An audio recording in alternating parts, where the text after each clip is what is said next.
The time was 2:15 a.m. on December 7th, 1944. Private First Class Leon Leo Mancini was curled in a shallow fighting hole, camouflaged with snow and pine boughs. It was not fog, but biting cold snow. His position, about 300 yards from the German front lines, was one of the forward listening posts for the 28th Infantry Division. The problem wasn't the patrols. The problem was sound. Every 45 minutes, precisely, a single German 81mm mortar round would land with devastating accuracy on established American positions. It wasn't random. It was too precise. They were firing from a concealed location, a single mortar tube, what the GIs had started calling the mortar sniper. Mancini had no sound-ranging equipment, no aiming circles. He had an old pocket watch that belonged to his grandfather, a watchmaker in Philadelphia, and a wire recorder assigned for secretly logging German radio traffic. Within minutes, Mancini would use the watch and the recorder in an unauthorized way to catch the invisible mortar. He was about to prove that the deadliest innovations in war don't come from military engineering, but from a soldier who understands that every mechanism has a beat, and every beat can be timed and broken. Official U.S. Army reconnaissance doctrine dictated the use of the M4 sound locator to pinpoint enemy artillery. The 28th Division had none. They were prioritized for heavy artillery units. Other approved methods required a second observer at a known location to create a triangulation fix. That was impossible in the darkened snow, where any movement or unnecessary sound could get both men killed. Mancini's commander had already threatened him with disciplinary action for willfully disassembling government-issued equipment. That was when he was caught taking apart an old field telegraph to examine the vibration frequency of the solenoids. But Mancini couldn't stand it anymore. He had watched his friend, Sergeant Charlie Rourke, die 2 days earlier from the mortar fire. Mancini grew up in Philadelphia, where his father fixed grand clocks and his grandfather, an Italian immigrant, crafted fine pocket watches. Mancini's earliest memories were the smell of clock oil, the sound of metal being filed, and the rhythmic, perfectly synchronized ticking of dozens of running movements. The work taught him about rhythm and frequency. A clock mechanism is a delicate system. If one gear runs a micron too fast or too slow, the entire timekeeping fails. Velocity is everything, and velocity is measurable. Crucially, a watchmaker learns to measure impact frequency. When regulating a movement, you tap the case lightly to check the vibration frequency of the mechanism. Every sound creates a vibration, and every vibration can be converted into a number. Mancini enlisted in January 1943. He was trained as a scout, but his real expertise lay in hearing rather than seeing. The German mortar was the mortal enemy. The 81mm Granite Werfer 34 could fire from a concealed position, drop rounds, and disappear before the Americans could react. Mancini realized one thing. Every mortar has a characteristic sound signature on firing: the small clack when the round is dropped into the tube, the louder, deeper thum as the propellant ignites and drives the shell out. Those two sounds, in clack and thum, occur in an extremely short, precise interval. The time between those two sounds, the ignition delay, is a physical constant for that specific mortar and ammunition type. U.S. doctrine taught them to calculate the time from the thum to the impact, time of flight, to estimate distance. Mancini knew that if he could precisely measure the ignition delay from his position, he could use the principle of reverse triangulation to figure out exactly where the mortar was firing from. Sergeant Charlie Rourke, Mancini's friend, died on December 5th. The mortar round hit Rourke's foxhole at 11:30 p.m. Rourke was alive for 5 minutes, but unsalvageable. Mancini reported his idea to Major Hayes after Rourke's death. "Major, if I use the wire recorder to capture the exact delay between the round drop and the ignition sound, and then use the stopwatch to time the difference between sound and light, I can create an equation that fixes the location." Hayes looked at him with exasperated confusion. "Mancini, this is reconnaissance, not quantum physics. The protocol is to report the sound of the thum and wait for the artillery. You are not authorized to tamper with the internal mechanisms of the recorder, and you must focus on radio traffic, not mechanical noises." "But Major, if we measure the ignition frequency..." "No, you are a scout, not a watchmaker. If you disassemble any more government property, I will have you court-martialed for sabotage. Mancini was silent, but he didn't forget. Rourke had died because doctrine was inflexible. On the night of December 6th, the night before the next expected barrage, Mancini made his move. He knew the mortar would fire again, likely around 2:09 a.m. He waited until midnight. His foxhole partner, Private Jenkins, was sleeping soundly, curled into his overcoat. The silence in the woods was broken only by the wind and the distant sounds of the front. Mancini pulled out his equipment, the wire recorder, Army-issued, designed to capture high-frequency radio waves, the pocket watch, a heavy 17-joule movement passed down from his grandfather, a roll of tape and a fine needle, scavenged from a broken medical kit. The wire recorder worked by capturing sound vibrations onto a thin wire. Mancini needed it to do two things: act as a highly sensitive microphone and, crucially, act as a chronograph. He carefully opened the recorder. He ignored the radio parts. His target was the main capstan, the spindle that drove the wire. He affixed a small piece of scavenged tape to the capstan and marked it with the fine needle. By knowing the capstan's rotational speed, a fixed engineering constant, he could measure time to the hundredth of a second by physically measuring the distance between two sound markings on the tape. The Army used it for voice. Mancini was going to use it for physics. The modification took 45 minutes. It was painstaking work, done entirely by the dim light of a covered flashlight, relying on touch and memory. Any slippage in his marking would render the reading useless. He reassembled the recorder. It looked normal, but inside it was tuned not to radio waves, but to transient acoustic energy. He also needed a reference point. He pulled out the pocket watch. The watch ticked with perfect 60-second precision. He set the minute hand to exactly 2 a.m. The precision of the mortar fire allowed him to predict the event within a 5-minute window. He placed the recorder's microphone head, which he had disassembled and wrapped in thin cloth for maximum sensitivity, just above the snow line. He sat back, shivering, and waited. 2:10 a.m., a false alarm. A distant machine gun burst. Jenkins stirred but didn't wake. 2:14 a.m. Silence returned. Deep, profound silence. 2:15 a.m., it fired. Mancini didn't hear the clack. His position was too far away for the small sound of the round dropping, but he saw the flash and immediately heard the loud thum, a heavy guttural sound that shook the air. Mancini's eyes were fixed on the muzzle flash. He slammed the start button on the wire recorder the instant the thum registered. He simultaneously started the stopwatch function on his pocket watch. The time he needed to capture was the time of flight, the delay between the sound and the impact. He counted, watching the second hand sweep. 1,000, 1,000. The shell hit with a deafening crack boom 3 seconds later.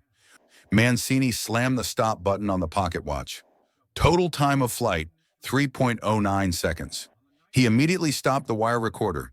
He had his raw data. The mortar crew, believing they had fired unseen, were already preparing to retrieve their tube and move. Mancini ignored the pocket watch reading for a moment. That was the easy part. The hard part was the ignition delay. He carefully opened the recorder again. He removed the small piece of marked tape from the capstan. He stretched it out, shivering uncontrollably. The tape had two distinct marks made by the sound: the initial weak pressure wave and the massive pressure wave of the thum. Using a tiny calibrated rule he kept in his kit, he measured the distance between the two markings. Distance between marks on the tape, 1.25 millimeters. Capstan speed, known constant, 400 millimeters per second. Calculation, 1.25 martext minus 400 hertext minus 0 3.115 shotext seconds. The ignition delay, clack to thum, was 3.125 milliseconds. This number was useless by itself. But Mancini knew that every millisecond of acoustic delay, due to the speed of sound, over that distance represented a significant shift in position. Since the clack and thum physically occur microseconds apart at the firing point, any larger measured difference meant the two sounds reached his distant position at different times. By combining the time of flight, 3.09s, with the minuscule ignition delay, 0.00312 fims, and the known acoustic constants of the 81mm mortar, Mancini could reverse engineer the sound's path through the snow-filled air, effectively creating a virtual observer in the line of fire. He had a fix. The mortar was firing from a hidden position, 15 degrees to the left of the last recorded radio signal. Hidden in a small group of pines 285 yards away, Mancini had the fix. He knew the mortar's exact position, 285 yards away, 15 degrees left of the last observed enemy concentration. He packed his gear and crawled back through the snow to the company's forward command post, a dugout bunker known as the Vault. He reported his discovery to Captain Harris, the commanding officer, bypassing Major Hayes entirely. "Captain, I have a precise fix on the mortar sniper. The position is 285 yards out. I have the grid." Captain Harris, a veteran of North Africa, looked skeptical.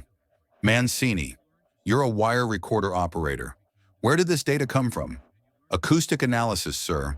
I used the recorder's capstan rotation to measure the ignition delay and calculate the distance based on time of flight." Harris leaned back. "You disassembled government property. You bypassed official procedure. The artillery will not fire on a grid based on unauthorized acoustic data from a private." "Sir," Mancini insisted, his voice low and urgent, "they've killed Rourke and 3 others this week. This mortar will fire again within the hour. The German crew retrieves the tube and moves every time. If we don't hit them now, the fix is useless." Harris stared at the map. Doctrine demanded he send a scout team, but the snow and darkness made that a suicide mission. Hayes had explicitly forbidden Mancini's methods. Harris was risking a court-martial for insubordination by even considering it. Harris made his decision, but it was not the official one.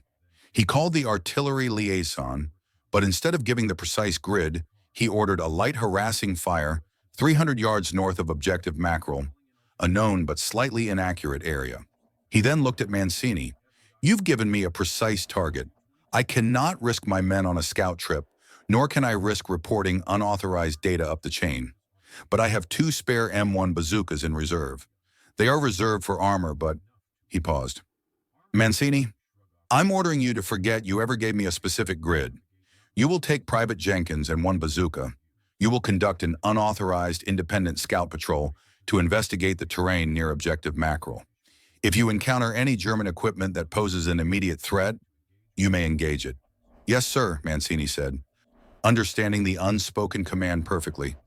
"Use your data, but if you fail, you acted alone." Mancini woke Jenkins. Jenkins, a farm boy from Iowa, was loyal but confused. "Leo, what's going on? We're taking the bazooka out in the dark?" "We're going hunting, Jenkins. Bring your helmet." Mancini led the 2 men through the heavy snow, relying entirely on the compass bearing derived from his pocket watch calculations. Every step was agonizingly slow. The cold was a constant, distracting pain. They moved for 30 minutes. Jenkins was growing nervous. "Mancini, we're way past the forward line. I don't see Objective Mackerel." "Shut up and keep moving. We're tracking a frequency, not a flag." At 280 yards, Mancini held up a fist. He dropped to his belly and signaled Jenkins to prepare the bazooka. Through the sparse pines, he saw them, a small concealed firing pit, in the silhouette of 3 German soldiers retrieving an 81mm mortar tube. They were preparing to move the tube to their next firing position. They were exactly where his acoustic calculation predicted. The mortar crew was relaxed, believing they had 45 minutes of safety before the next firing cycle. Mancini whispered the range to Jenkins. 70 yards, line it up." Jenkins, shaking from the cold and the adrenaline, sighted the bazooka. The weapon was cumbersome, loud, and designed for tanks, an overkill for a mortar crew, but the only heavy weapon they had. Mancini gave the command. "Fire!" The bazooka roared, the blast echoing violently through the snow-filled woods. The projectile, a high-explosive anti-tank round, struck the mortar position directly. The explosion was devastating. It vaporized the mortar tube, the crew, and the small, snow-covered pit. The blast radius and fragmentation were absolute. Mancini and Jenkins immediately turned and sprinted back towards the American lines, dropping the empty bazooka tube in the snow. Their mission was not to fight, but to eliminate the mechanism. They were back in the bunker by 3 a.m. Captain Harris was waiting. "Report." We encountered an enemy machine gun position near objective mackerel, sir. We engaged with the bazooka. Threat eliminated. Harris looked at them, then at the empty snow-covered landscape. Did you retrieve the tube? Negative, sir.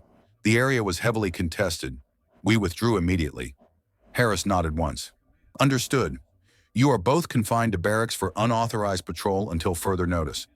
I want to report on the machine gun position. He wrote his own report. Mortar fire on forward position ceased abruptly at 2:15 a.m. Cause undetermined. Possible withdrawal of enemy asset due to increased patrolling. The mortar sniper never fired again. The next day, Major Hayes demanded to know why the mortar fire had stopped. Harris simply handed him the patrol report. Hayes dismissed it as luck. However, 3 days later, an engineer from the Artillery Division, Captain Miller, was visiting the 28th to assess equipment. He noticed that Mancini was polishing and meticulously adjusting his pocket watch in the barracks. Private, Miller asked, curious. That's a fine watch. Are you a timekeeper? Mancini, trusting the engineer's interest in mechanics more than the officer's faith in doctrine, explained his problem and his acoustic solution, the ignition delay calculation, the capstan as a chronograph, and the resulting fix. Captain Miller didn't report him. Instead, he spent the next hour copying Mancini's calculations, the known constants, and the method for modifying the wire recorder into a rudimentary sound ranger. Miller understood immediately that this was not insubordination. It was a breakthrough in field engineering. Captain Miller, the artillery engineer, did not forget Mancini's method. He spent the next 3 weeks secretly running tests, recreating the conditions in the Ardennes using salvaged mortar tubes and highly precise acoustic measuring equipment he scrounged from a signal corps depot. His results were irrefutable. Mancini's method, while violating every regulatory principle, provided an accurate acoustic fix faster than any official field method available to forward infantry units. Miller wrote a confidential report, bypassing Major Hayes and sending it directly to Division Artillery Command. He didn't mention the wire recorder capstan modification. That would have meant a court-martial for Mancini and immediate confiscation. Instead, he framed it as field calculation of acoustic delay for transient mortar signatures, citing the use of a standard field stopwatch and a heightened understanding of acoustic physics. The response from Division Command was predictable and immediate.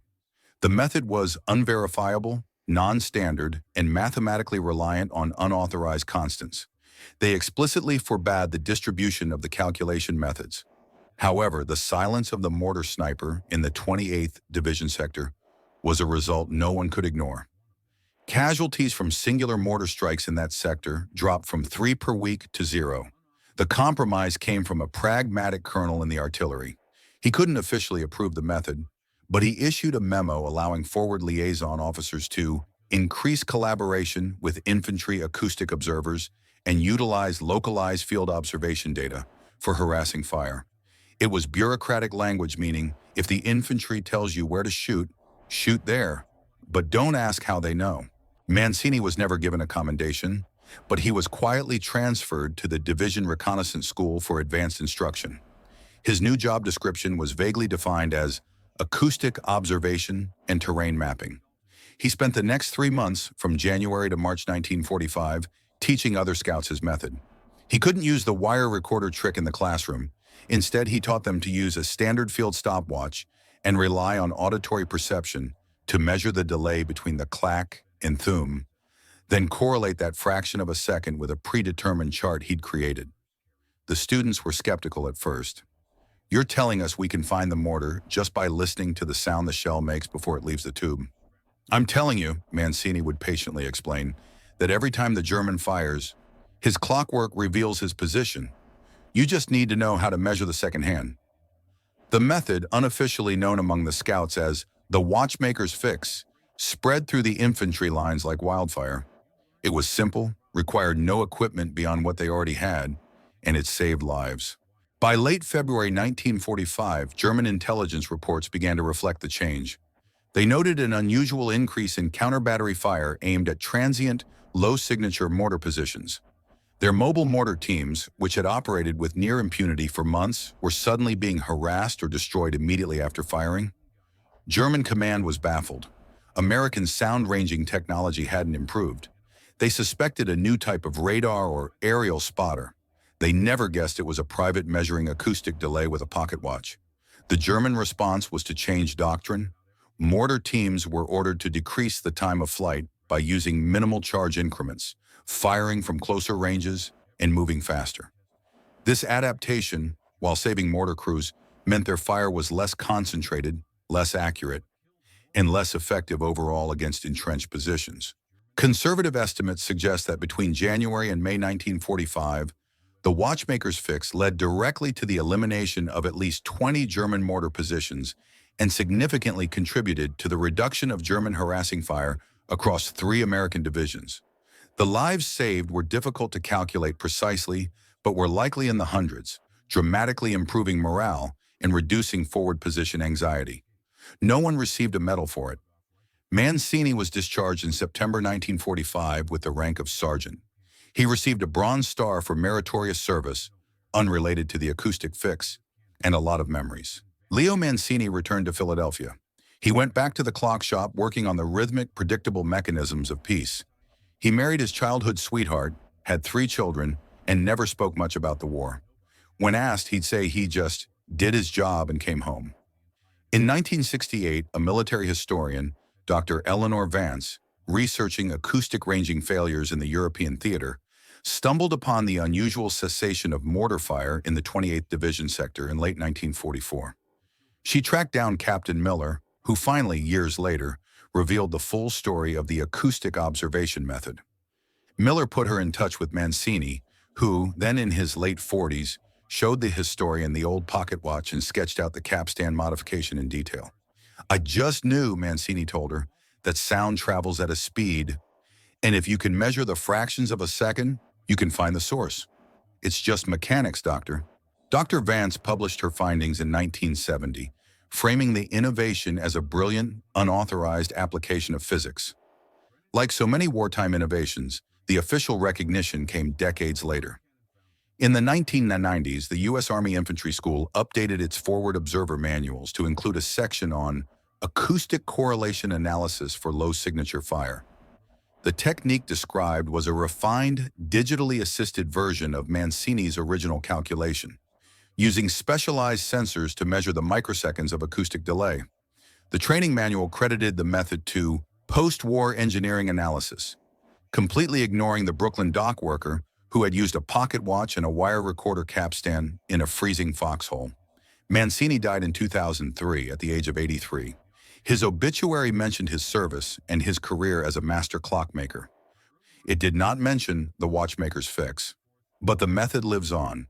Modern acoustic counter-mortar systems use the very principle of measuring the minute delay between mechanical sounds that Mancini first applied. It is a fundamental principle of acoustic warfare. The principle never changed. Sometimes the difference between life and death is a question of knowing the tempo of the mechanism. The innovation came not from the general staff in Washington, but from the private who understood that every loud explosion starts with a silent, measurable tick. And that's exactly how it should be.